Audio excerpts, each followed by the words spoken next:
Estimados alumnos, hoy vamos a ver en la clase de Derecho Mercantil 3 de las secciones C y D el contrato de transporte. Estamos a partir del artículo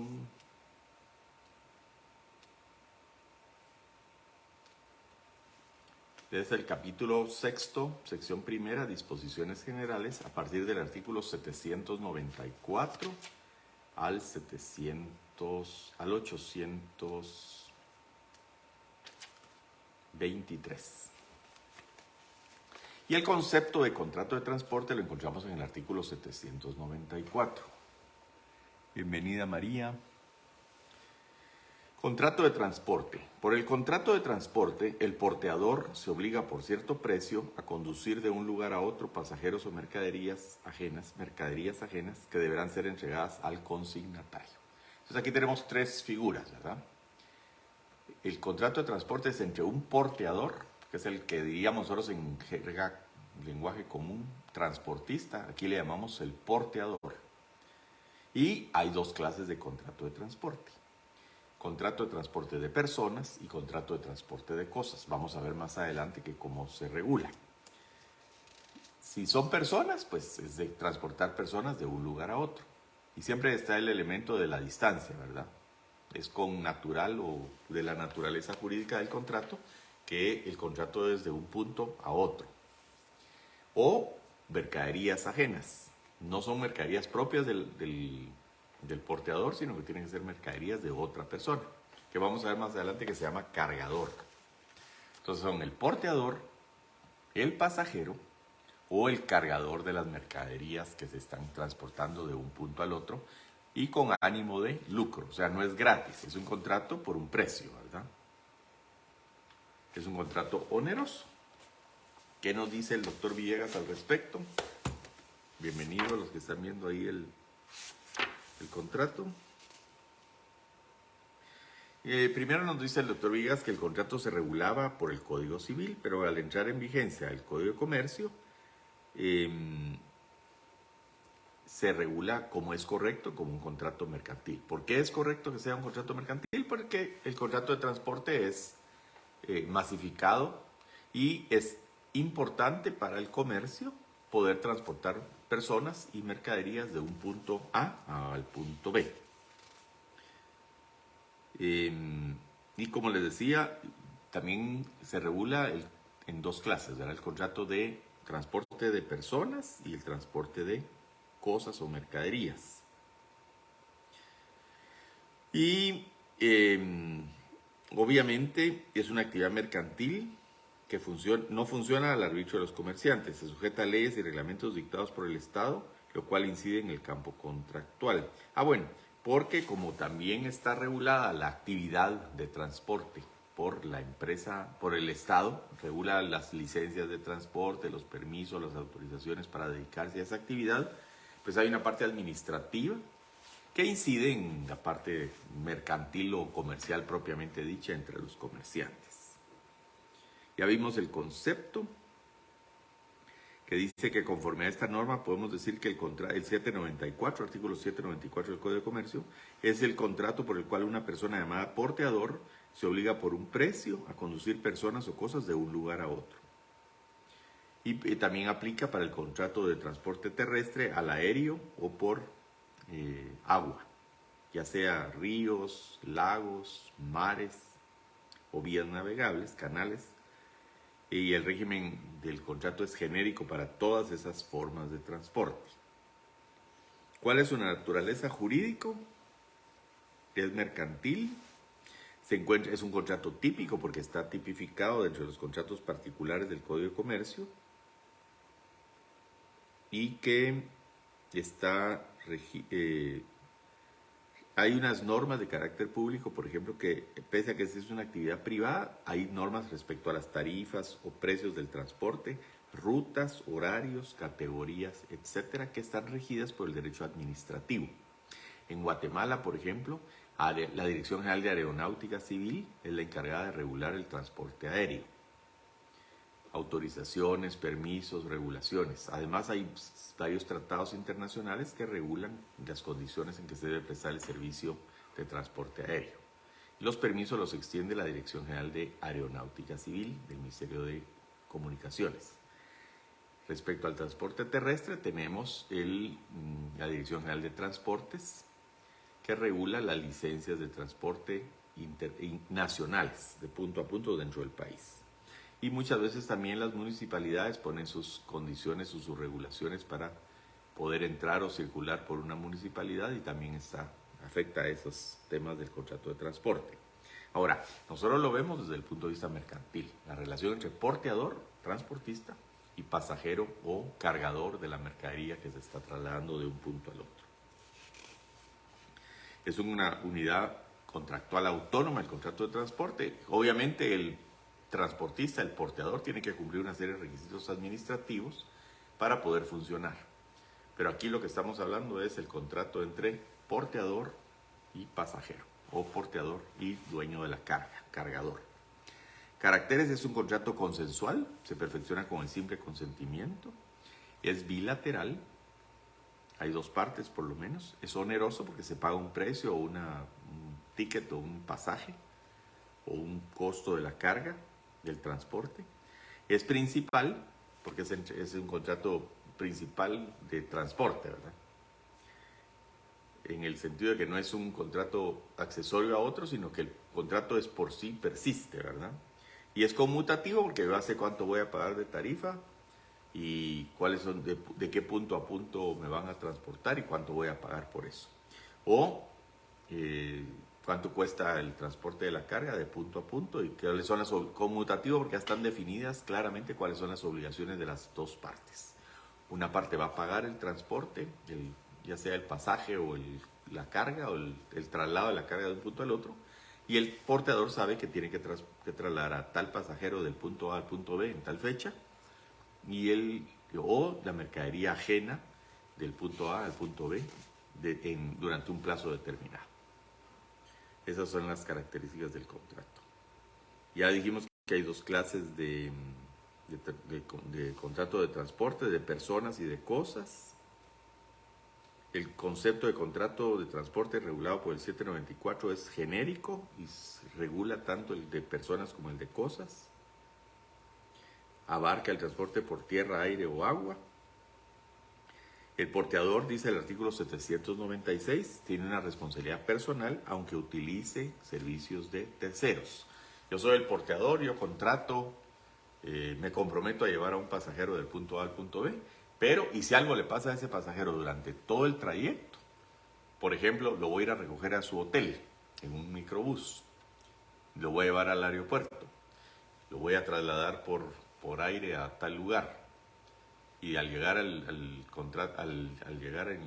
aeropuerto de destino, ahí lo voy a llevar a su hotel. Entonces yo soy el porteador que me comprometí a hacer ese viaje de su casa a la puerta del hotel a donde va, incluyendo transporte terrestre, aéreo, a lo mejor marítimo y otra vez terrestre. Y entonces yo soy el porteador. Yo estoy utilizando servicios de subcontratistas, pero yo soy el responsable de todo de ese viaje desde la puerta hasta su destino. Ahora bien, cuando intervienen varios porteadores, el del bus que me va a ir a recoger o el taxi o el bus que me va a ir a recoger a mi hotel, el del aeropuerto, el del transporte aéreo, la porción terrestre, la porción marítima, el taxi que me va a llevar a mi hotel de destino, y todos son porteadores y hacen un solo contrato de transporte, cada uno. Cuando intervienen varios porteadores, dice el artículo 797, cada quien es responsable de su tramo, de su pedacito del traslado, ¿verdad? Pero si se hace en un solo documento el contrato de transporte, porque yo pudiera contratar, bueno, voy a contratar el taxi, voy a contratar, que es lo más normal, ¿verdad? Yo contrato mi taxi o mi Uber, después voy a contratar mi avión, después contratar un barco y después contratar del puerto al hotel otro taxi, otro Uber. Cada quien asume su parte de responsabilidad por la porción del viaje que le estoy contratando. Pero cuando es un transporte combinado, cuando intervienen dos o más porteadores, en este caso el porteador, si tiene su domicilio en Guatemala, está sujeto a las leyes o tribunales de la República, aunque el transporte se haga fuera del territorio nacional. Y Había aquí algo que no me está diciendo. Aquí hay algo que no puso el doctor Villegas, pero que está en el código y que yo lo quiero mencionar, que es que cuando hay varios transportistas, pero se hace un solo contrato, si se pacta un transporte combinado, esto no lo dijo el doctor en el artículo 797, segundo párrafo, que lo interesante es si se pacta un transporte combinado, se expedirá un documento único. Si yo expido un solo contrato de transporte desde la puerta de mi casa hasta la puerta del hotel a donde voy, pasando por Uber, taxi, avión, barco, tren, y llego hasta el hotel de destino o de regreso a mi casa, se expedirá un documento único y los porteadores serán solidariamente responsables de la ejecución del contrato. O sea, si yo contrato con cada porteador o en varios documentos, cada porteador es responsable de su tramo de transporte. Pero si se hace un transporte combinado, que incluye una excursión a Europa, digamos, que incluye todo el recorrido, ahí, y es un solo documento, los porteadores son solidariamente responsables. ¿Verdad? Si yo fuera porteador, yo no firmaría un documento único de transporte, sino diría, mire, yo soy responsable del vuelo de Madrid a Frankfurt. Eso, yo soy Lufthansa y yo le estoy vendiendo el pasaje de Madrid a Frankfurt. Ya la persona va a Venecia, pues va a agarrar un vuelo que comience en Guatemala, a San José de Costa Rica, con Avianca, después de San José de Costa Rica en Iberia a Madrid. Ese es otro documento. De Madrid a Frankfurt es otro pasaje que estoy expidiendo yo. Y después probablemente hay uno de Frankfurt a Venecia, que lo puedo expedir yo o lo puede expedir otro línea aérea. Yo soy responsable del tramo Madrid-Frankfurt. Ese es mi pasaje que estoy expidiendo. Si se expide un solo documento por el transporte combinado, todos los porteadores que intervienen durante ese viaje son responsables solidariamente. Eso lo dice el segundo párrafo del artículo 797, pero no lo puso aquí don René Villegas. Porque solo dice, en el inciso D dice, cuando intervienen varios porteadores, la responsabilidad de cada uno se limita al ámbito de su respectiva ejecución, a su tramito de transporte. Pero no puso el transporte combinado. Solo puso que intervenían 2 porteadores o más, que está sujeto a la ley de Guatemala, pero no nos está diciendo que en caso de transporte combinado y se hace un solo documento, hay responsabilidad solidaria. Bueno. Transporte combinado ya dijimos. Y la prescripción. Aquí hay un artículo interesante, el de del 799. La prescripción es bien cortita para el contrato de transporte. Tenemos 6 meses de prescripción. Normalmente el ámbito de prescripción, el plazo de prescripción son 5 años o 2 años o 1 año. Y aquí para el contrato de transporte es sumamente corta, 6 meses. Quiere decir, hay un accidente aéreo. Yo quiero reclamarle a la línea aérea una indemnización por la vida de la persona que era mi familiar y que iba en el avión. Tengo 6 meses para plantear la demanda y notificarla para evitar el periodo de prescripción. ¿Por qué? Porque el artículo 799 dice los derechos que se quisieran reclamar como consecuencia del contrato de transporte prescriben en 6 meses, plazo que corre a partir de haber terminado el viaje o de la fecha en que la persona o las cosas debieron llegar a su destino. ¿Verdad? Entonces es un periodo bien cortito de prescripción. Buenas noches a todos los que están presentes. Hay varios. María, Ara, Eric, Alexander, Elizabeth, Edna, Jacqueline, Stephanie, Carly, Luz, Sandra y Javier. Buenas noches. ¿Cuáles son los elementos del transporte de personas? Pues los elementos personales ya dijimos que son el porteador y el pasajero, o el porteador y el cargador de la mercadería. El cargador es el dueño de la carga, entendamos ese concepto, ¿no? No es el que lleva la carga, sino que el dueño de la carga que la entrega al porteador para que la transporte del punto A al punto B. Ahí lo vamos a ver, está definido en el artículo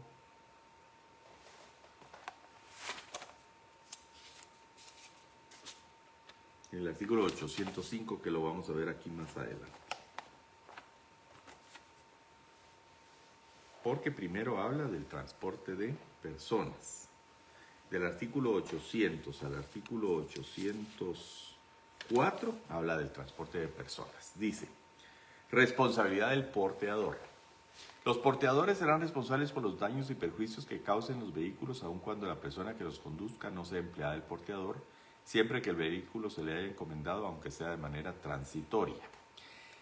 ¿Qué es este caso? Normalmente los vehículos están a cargo de empleados del transportista, de personal del transportista, del porteador, pero hay momentos en donde, por alguna razón de reglamentos, de lo que hablábamos, de requisitos administrativos o estatales, por ejemplo, hay puertos en donde el barco no puede ser conducido por un piloto de la compañía naviera, sino que exigen los puertos, por alguna dificultad que tenga el barco, que el atraque del barco lo haga un capitán autorizado por el puerto de destino.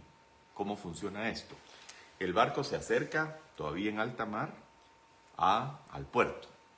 Y entonces avisa por radio y le dice, mire, ya estoy listo para atracar. Ah, bueno, entonces le vamos a mandar un capitán, un piloto del barco para que sea el que lo aproxime al puerto. Porque el puerto tiene esa regulación, ¿verdad? Y entonces resulta que van en una lancha a dejar al piloto al barco. El piloto se sube, el piloto del puerto, el especialista en conocer el puerto, se sube al barco y es el que lo maneja hasta el muelle. Si en ese momento hay un accidente o alguna situación, el que responde lamentablemente es el porteador, porque conforme al artículo 800, los porteadores serán responsables de los daños y perjuicios que causen los vehículos, aun cuando la persona que los conduzca no sea empleada del porteador, siempre que el vehículo se le haya encomendado, aunque sea de manera transitoria. La responsabilidad que se refiere a este artículo cesará si se comprueba que el damnificado dio lugar al daño o perjuicio resultante o cuando hubiere procedido con manifiesta violación de las leyes y reglamentos. Supongamos que un pasajero, contra las normas que dice, mire, no, durante el traslado en el ferrocarril, por ejemplo, no se puede usted estar pasando de vagón en vagón porque se puede caer a la vía férrea. El pasajero, incumpliendo ese reglamento, esa prohibición de que se esté pasando de un vagón a otro del tren, se pasa y se cae a la vía férrea y pierde una pierna o se muere, es responsabilidad del pasajero que está incumpliendo una norma reglamentaria que dice que cuando esté el tren en movimiento no se puede estar cambiando de vagón en vagón. O, por ejemplo, el damnificado no pagó el pasaje, sino que iba en el techo, como pasa con aquella, La Bestia, creo que se llama ese tren que va a México, el norte de México. La gente se le encarama al tren, a los vagones, pero no van pagando pasaje ni demás.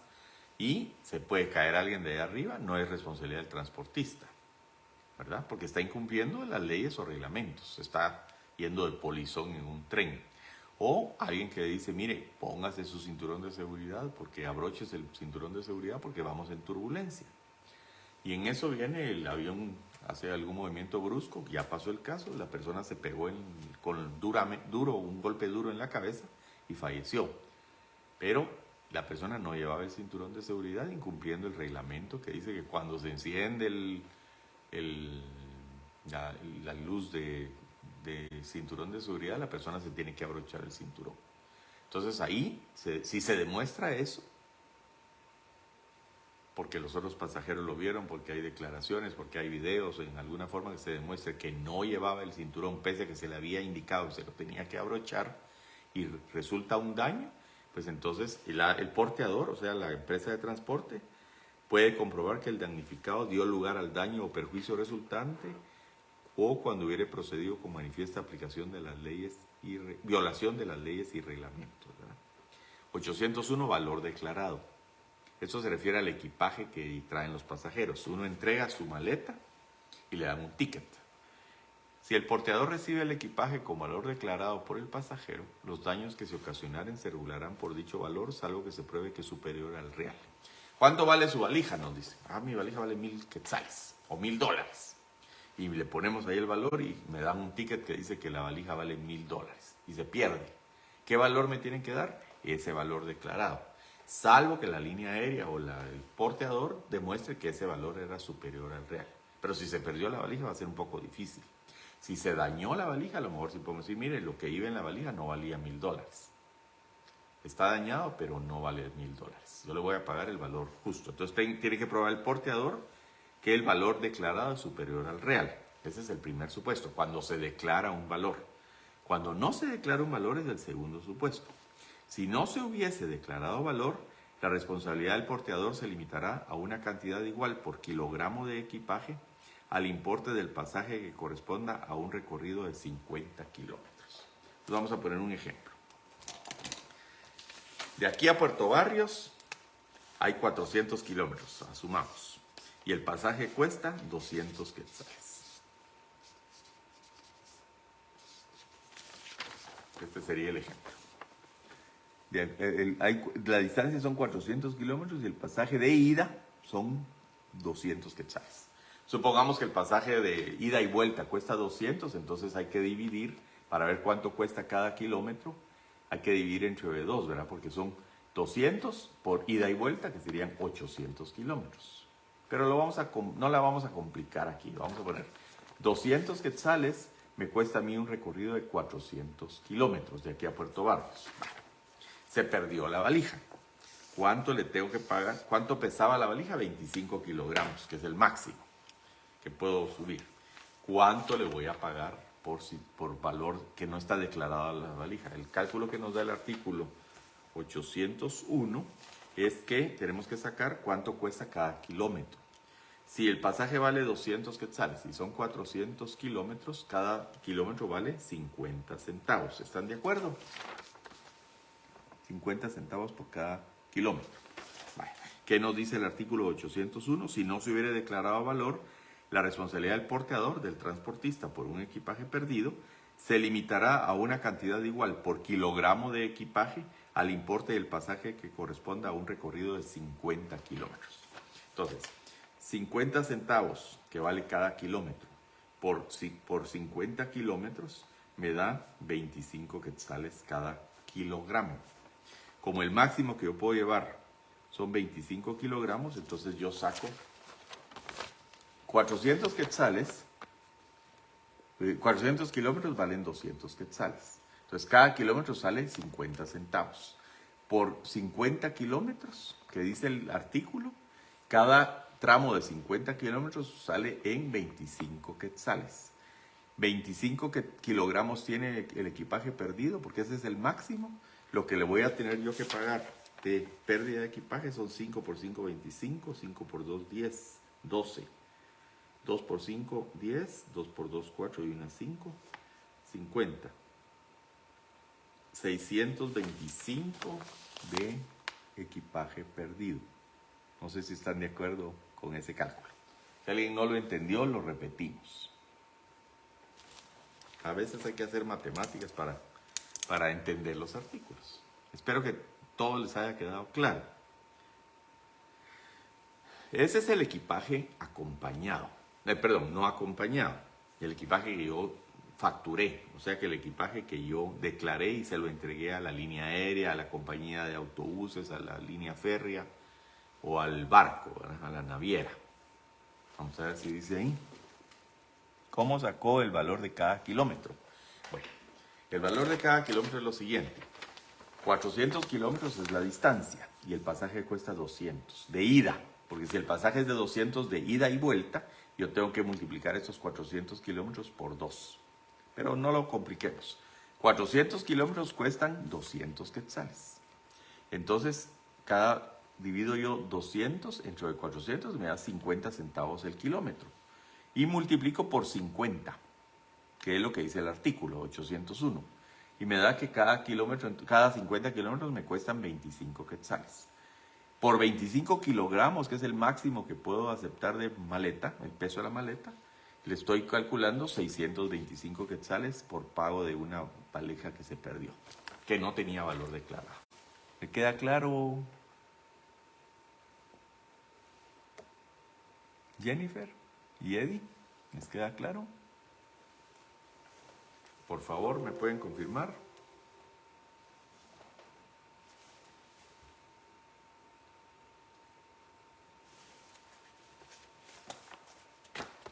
Tenemos que tener el valor del pasaje y el valor y el monto de la distancia o el dato de la distancia. Y entonces ya con eso solo lo multiplicamos por el peso de la valija. Sí, licenciado, gracias. Va, excelente, Jennifer, le agradezco mucho que me haya hecho la pregunta porque me permitió explicar cómo se calcula. Ahora, ese es el equipaje que yo le entregué a la empresa porteadora. El no entregado, el que yo conservo como equipaje de mano que llamamos, ¿verdad?, está en el artículo 802. Si se tratara de equipaje no entregado al porteador, este no tendrá responsabilidad por pérdida de avería. ¿Por qué? Lo lógico ahí es porque el pasajero conserva la valija en su poder. O la maleta de mano, lo que fuera. Entonces ese lo tiene que cuidar el pasajero. A menos que el pasajero pruebe que ellas se dieron a causa imputable al porteador. Se perdió la valija porque la puse en el piso del avión y el avión tenía un hoyo y se rompió, o se extravió, o se fue al vacío. O se abrió la puerta a medio vuelo porque la cerradura estaba mala y salieron volando todas las valijas por la puerta. Esa es responsabilidad del porteador.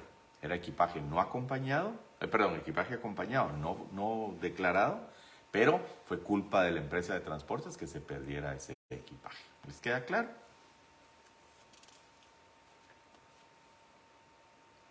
Otro tema es el de los retrasos. El transportista, aquí le llamamos el porteador, responderá por los daños que sufran los pasajeros por retrasos o incumplimiento del contrato si se deben a culpa de la empresa.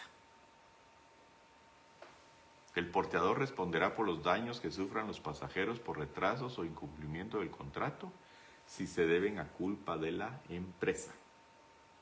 Entonces, si la empresa se atrasó y le causó daños, perdió un contrato, perdió una conexión de vuelo, ya no llegó al congreso, al negocio que iba a realizar, le tengo que pagar daños por esos retrasos que causó la empresa de transporte. Si se deben a culpa de la empresa. Entonces, si es por causa de fuerza mayor o caso fortuito, no es culpa del porteador. Pero en el transporte aéreo, ahí sí es más dura la legislación con los transportistas aéreos, porque dice, en los transportes aéreos serán por cuenta del porteador los gastos de estancia y traslado de viajeros que por razones de servicio o meteorológicas se vieron obligados a realizar altos o desviaciones imprevistos en las rutas y horarios respectivos, aún sin culpa atribuible al porteador. Supongamos que el avión viene de España, de Madrid, y va a aterrizar en Guatemala. Pero en el momento en que va a querer aterrizar en Guatemala hay una tormenta en el aeropuerto La Aurora y no pudo aterrizar en Guatemala. O cayó arena del volcán de Pacaya y el aeropuerto está cerrado. Fíjense que no es culpa de la línea aérea. Son razones de servicio o meteorológicas. Dijeron, mire, no puede aterrizar en Guatemala, váyase a El Salvador. Porque la pista de Guatemala está llena de arena, o está inundada, o hay una tormenta, o están en huelga en el aeropuerto de Guatemala, Dios no lo quiera. Se vieron obligados a realizar altos o desviaciones imprevistos en las rutas y horarios respectivos. Váyase a El Salvador. Y entonces llega el pasajero a El Salvador y la línea aérea, aunque no es su culpa, tiene que pagarle la estancia y traslado de viajeros que por razones de servicio o meteorológicas. ¿Qué quiere decir esto? Llegan al aeropuerto en El Salvador, les tiene que poner un bus que los lleve a un hotel, los aloja en ese hotel y si el vuelo sale al día siguiente, pues al día siguiente hay que volverles a dar desayuno y traerlos en un bus al aeropuerto y traerlos a Guatemala. Todo eso por cuenta de la línea aérea, porque en el transporte aéreo es por cuenta del porteador los gastos de estancia y traslado de viajeros que por razones de servicio o meteorológicas se vieron obligados a realizar altos o desviaciones imprevistos en las rutas y horarios respectivos, aún sin culpa atribuible al porteador. En el otro tipo de transporte, por terrestre o marítimo, no hay esta responsabilidad. Esto es exclusivo del transporte aéreo cuando hay que hacer alguna alto o desviación imprevisto en la ruta y horarios respectivos. Artículo 804, boletos. El porteador deberá entregar al pasajero un boleto o billete en donde conste la denominación de la empresa, cómo se llama la empresa de transporte, la fecha del viaje, número de piezas de equipaje y las demás circunstancias del transporte. En relación con los equipajes que se entreguen al porteador, éste entregará una contraseña que los identifique. Eso es hasta ahí el transporte de pasajeros. Ahora vamos con el transporte de cosas. Artículo 805, cargador. Denomínase cargador, remitente o consignante al que por cuenta propia o ajena encarga al porteador la conducción de mercaderías. O sea, es el cargador, remitente o consignante. Y el otro al que va a recibir la mercadería se llama consignatario, lo vamos a ver más adelante. El cargador, junto con los efectos que sean objeto del contrato, deberá entregar al porteador los documentos necesarios para el tránsito de la carga. O sea, el que entrega la mercadería tiene que entregar los documentos que sean necesarios para que la mercadería pueda hacer su traslado. Por ejemplo, hay países que piden para entrar a Guatemala que si es un producto agrícola o alimenticio o medicinal o de alguna restricción, tiene que traer un certificado de libre venta o un certificado fitosanitario que está libre de peste bovina, fiebre aftosa, enfermedad de las vacas locas o cualquier otra, peste bubónica, cualquier otra. Eso tiene que traer un certificado fitosanitario. Si se entregan productos que están sujetos a ese tipo de certificado, el cargador, remitente o consignante le tiene que entregar al porteador ese documento para el tránsito de la carga. Si no lo dan, la responsabilidad cae en el porteador, en el cargador, en el que entregó la mercadería. Está obligado asimismo a indicar al porteador la dirección del consignatario, en qué dirección vive o qué dirección tiene la persona a quien va consignada la mercadería, que es el consignatario, es el destinatario de esa mercadería. El lugar de entrega, ¿dónde se lo tienen que entregar? Entrégueselo en el puerto de San José, o en el puerto Quetzal, o en el puerto Santo Tomás, o en el aeropuerto La Aurora, o váyaselo a dejar a su dirección a la Cofala, llévele los carros a Cofala, a la zona 5. Eso lo tiene que decir en el contrato de transporte, y lo tiene que decir el cargador. Esto me hace favor de, aquí están los documentos para el tránsito de la carga, los documentos necesarios, y le tiene que indicar al porteador, o sea, al transportista, la dirección del consignatario. Esto viene para COFAL, Cofiño Tal de Guatemala, en la zona 5, 10ª avenida y 30 calle de la zona 5, el lugar de entrega. Bueno, se lo va a entregar, pero él tiene sus oficinas ahí en la zona 5, pero usted le va a entregar los carros en puertos Quetzal. El número, peso, forma de embalaje y contenido de los fardos son 50 fardos o 50 piezas, en donde viene un carro en cada fardo. Expresión del género, son vehículos marca Toyota, y calidad de los efectos que contienen, vehículos nuevos, de primera calidad. Y en caso de que el porteador pudiera realizar el transporte por diversos medios, identificará estos y la ruta que ha de seguirse. Bueno, esto los va a mandar por vía marítima, o los va a mandar por tren primero y después los va a mandar por vía marítima y también por vía aérea. Te lo tiene que decir el cargador cómo quiere que mande el producto o la mercadería. Daños por omisiones, artículo 806. El cargador soportará los daños que resulten de la falta de documentos. Yo tuve un caso aquí en Guatemala que venía carne de Nicaragua, pero no traía el certificado fitosanitario. Entró la carne a Guatemala en cuartos fríos, entró a una almacenadora, traía un conocimiento, un certificado, ¿cómo es? Un conocimiento de embarque. Y lamentablemente Guatemala no aceptó esa carne porque no traía un certificado fitosanitario. ¿Qué podía hacerse? ¿Reexportar la carne? No se podía.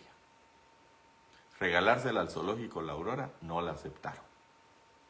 Lo único que se pudo hacer con ese producto que no traía el certificado fitosanitario, porque el cargador, el dueño, el que había entregado la mercadería para que viniera a Guatemala, no se había preocupado de conseguir ese certificado fitosanitario, como les digo, Es un certificado que acredita que la carne fue examinada en el lugar de origen, Nicaragua, y que se certifica que no tiene, ese ganado no tiene peste bubónica, fiebre aftosa,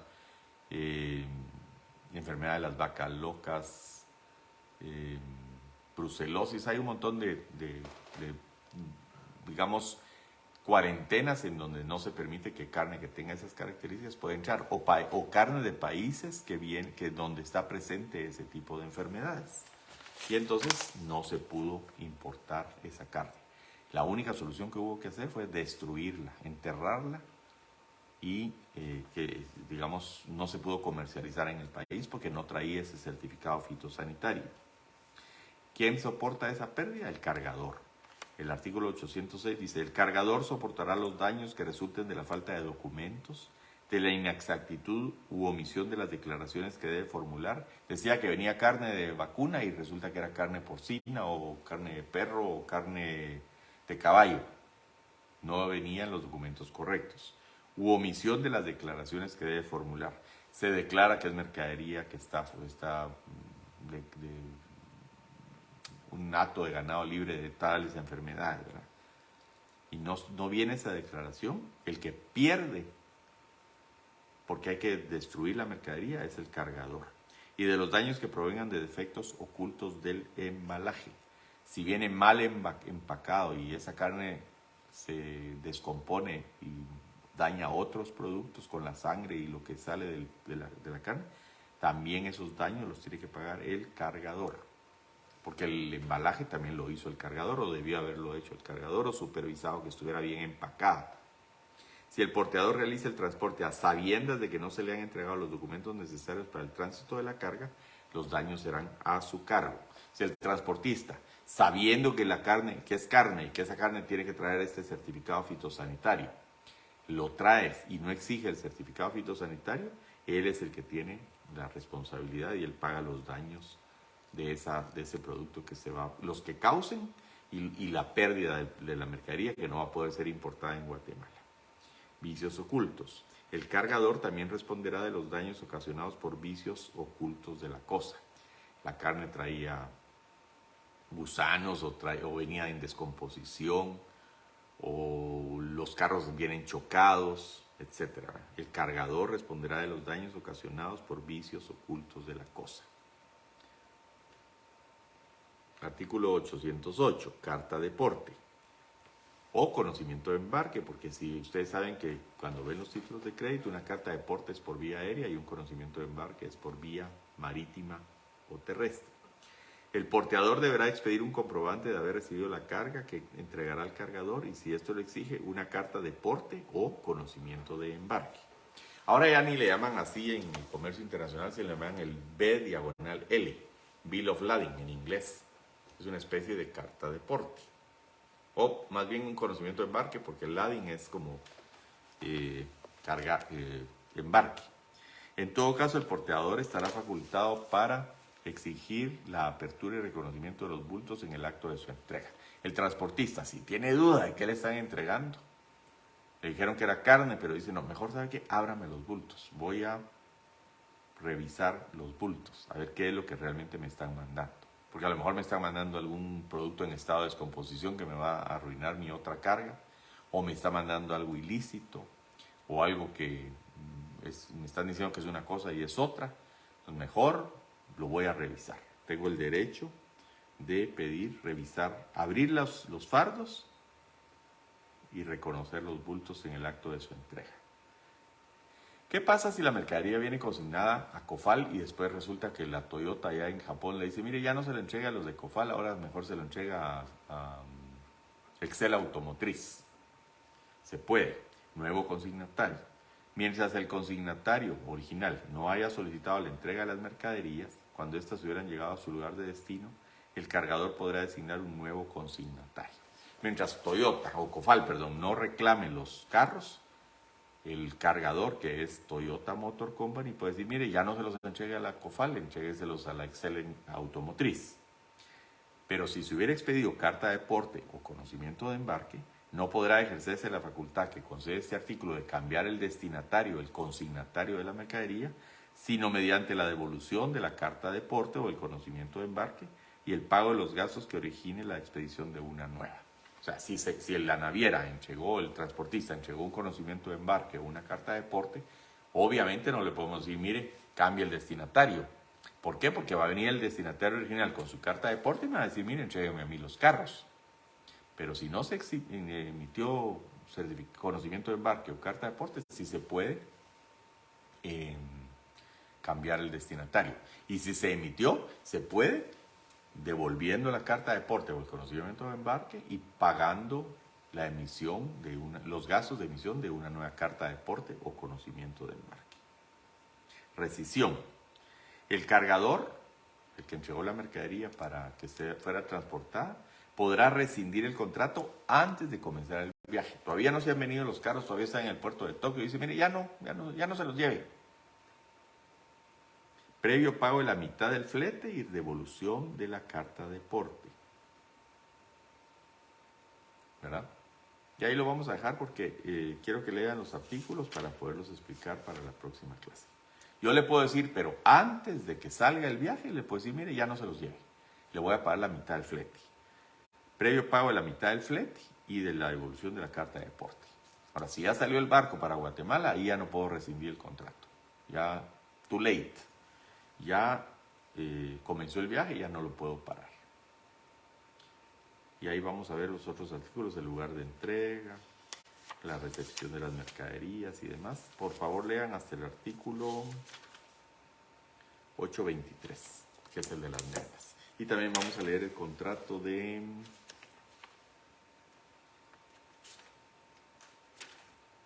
participación del 861 al 865. Les agradezco su atención. En cuanto al examen extemporáneo, los que no se hayan podido examinar, va a ser el próximo miércoles, ¿verdad? Y gracias por haber mandado su examen, ya sea por Google o por los que si lo enviaron tarde, dependiendo del tiempo, ¿verdad? Porque había un tiempo que se amplió durante el examen para que lo pudieran mandar, vamos a evaluarlo, ¿verdad? Yo soy la facultad de rechazar los que lleguen tarde, pero vamos a evaluar cuántos minutos tarde fueron, ¿verdad? Y a lo mejor pues se quitan algunos puntos si lo entregaron tarde, o bien no se acepta y tendrán que repetirlo en el extemporáneo, ¿verdad? Y si lo mandaron por correo, que faltaban el punto GT en el correo, no se preocupen, porque si lo mandaron por Classroom, con que ahí haya llegado ya estamos cubiertos, ¿verdad? Y si mandaron constancia que lo había mandado y no se podía enviar por eso que faltaba la dirección completa, pues ahí está la evidencia, no se preocupen, que esos exámenes se van a corregir, no se preocupen, ¿verdad? Y entonces, vamos a ver, ¿verdad? Si los mandaron fuera de tiempo, dependiendo de los minutos, ¿verdad? Pero la idea es, pues, facilitar si mandaron su examen, se va a corregir. Feliz noche a todos.